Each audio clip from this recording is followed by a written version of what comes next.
Hello guys, இன்றைக்கி சூப்பரான chicken கிசர்ட்ஸ் recipe பார்க்கலாம். அதுக்கு நம்ம சிக்கனோட கிசர்ட்ஸ் வாங்கி வச்சுருக்கோம். கல்லி கொஞ்சம் ஹார்டாக இருக்கும். நம்ம முடிஞ்ச வரை கொஞ்சம் சின்னதாக கட் பண்ணிக்கலாம். கட் பண்ணி உப்பு போட்டு நல்லா மிக்ஸ் பண்ணிவிட்டு கொஞ்சம் நேரம் ஒரு 2 minutes மிக்ஸ் பண்ணிவிட்டு வாஷ் பண்ணி எடுத்து வச்சிடலாம். நல்லா சூப்பராக வாஷ் பண்ணியாச்சு. கிரேவி பண்ணுறதுக்கு பெரிய வெங்காயம், சின்ன வெங்காயம், 2 பச்சை மிளகாய் ஸ்லிட் பண்ணி வச்சுருக்கேன். மசாலா ப்ரிப்பேர் பண்ணிடலாம். கொஞ்சமாக பட்டை, ஏலக்காய், கிராம்பு, அப்புறமா தேவையான அளவு கசகசா எல்லாம் போட்டு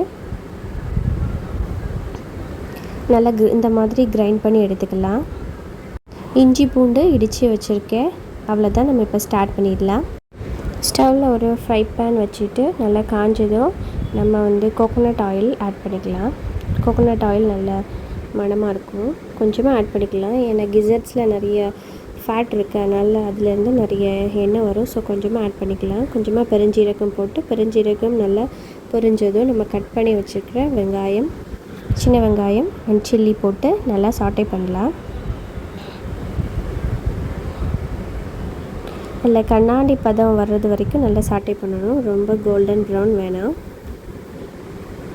அப்புறமா கூடவே கொஞ்சம் கருவேப்பிலை போட்டு நல்லா சாட்டே பண்ணிக்கலாம். நல்லா சாட்டே ஆனோன்னா நம்ம எடுத்து வச்சுருக்கிற கிசர்ட்ஸ் எடுத்து போட்டுடலாம். கூடவே இடித்து வச்ச இஞ்சி பூண்டு பேஸ்ட் போட்டுடலாம். அதோட ஃபேட் மெல்ட் ஆகி வரும்ல, அதில் இந்த இஞ்சி பூண்டு பேஸ்ட்டு நல்லா வதங்கி வரும். எல்லா இடமும் நல்லா மிக்ஸ் பண்ணி விட்டுக்கலாம் இஞ்சி பூண்டு பேஸ்ட்டு. அப்புறமா தேவையான மஞ்சள் போட்டுக்கலாம். மஞ்சள் போட்டு நல்லா மிக்ஸ் பண்ணிக்கலாம். இப்போ ஃபேட் கரைஞ்சி வருது. அப்புறமா ஒரு லிட் போட்டு மூடி வச்சிடலாம். ஒரு 10 minutes மூடி வச்சிடலாம்.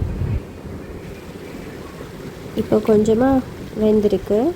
இது கூட கொஞ்சம் சால்ட் ஆட் பண்ணிவிட்டு நல்லா மிக்ஸ் பண்ணிவிட்டு இன்னும் தேவையான அளவு சால்ட் ஆட் பண்ணிக்கோங்க, டேஸ்ட் பார்த்து. உப்பு போட்டு நல்லா மிக்ஸ் பண்ணி விடுவோம், எல்லா இடத்துலையும் நல்லா படுற மாதிரி. அப்புறமா அரைச்சி வச்சுருந்த கரம் மசாலா 2 ஸ்பூன் ஆட் பண்ணிக்கலாம். ஆட் பண்ணிவிட்டு மசாலாஸ் எல்லாமே ஃபேட்லேயே நல்லா குக் ஆயிரும். அப்புறமா நம்ம 2 தக்காளி கட் பண்ணி வச்சுருக்கோம், அதையும் இது கூட போட்டுடலாம். இதில் நிறைய ஆயில் ரிலீஸ் ஆகும். ஸோ அதனால் நம்ம இந்த ப்ராசஸில் பண்ண ஆயில் கம்மி பண்ணிக்கலாம். தக்காளி நல்லா மசிஞ்சு குக் ஆயிரும். ஒரு லிட் போட்டுக்கோங்க, சீக்கிரமாக வெந்துடும். இப்போ பாருங்கள், சூப்பராக வெந்துடுச்சு. அப்புறமா ஒரு ஸ்பூன் சில்லி பவுடர் ஆட் பண்ணிக்கலாம். சில்லி பவுடர் ஆட் பண்ண உடனே கொஞ்சமாக கொத்தமல்லி, கருவேப்பிலை, லாஸ்ட்டாக பெப்பர் பவுடர் போட்டு நல்லா 1 minute கொஞ்சம் குக் ஆகட்டும். நல்லா சாட்டே பண்ணி எல்லாமே நல்லா மிக்ஸ் பண்ணி விடுங்க. அவ்வளோதான், முடிஞ்சிடுச்சு. சூப்பரான சிக்கன் கிரேவி ரெடி ஆகிடுச்சு. நீங்களும் ஒன்ஸ் வீட்டில் ட்ரை பண்ணி பாருங்கள். இது ஒரு சூப்பரான டிஷ், நல்லாயிருக்கும். ட்ரை பண்ணி பாருங்கள். உங்களுக்கு இந்த வீடியோ பிடிச்சிருந்துச்சுன்னா லைக், ஷேர் அண்ட் சப்ஸ்கிரைப் பண்ணுங்கள். டாட்டா, பாய்.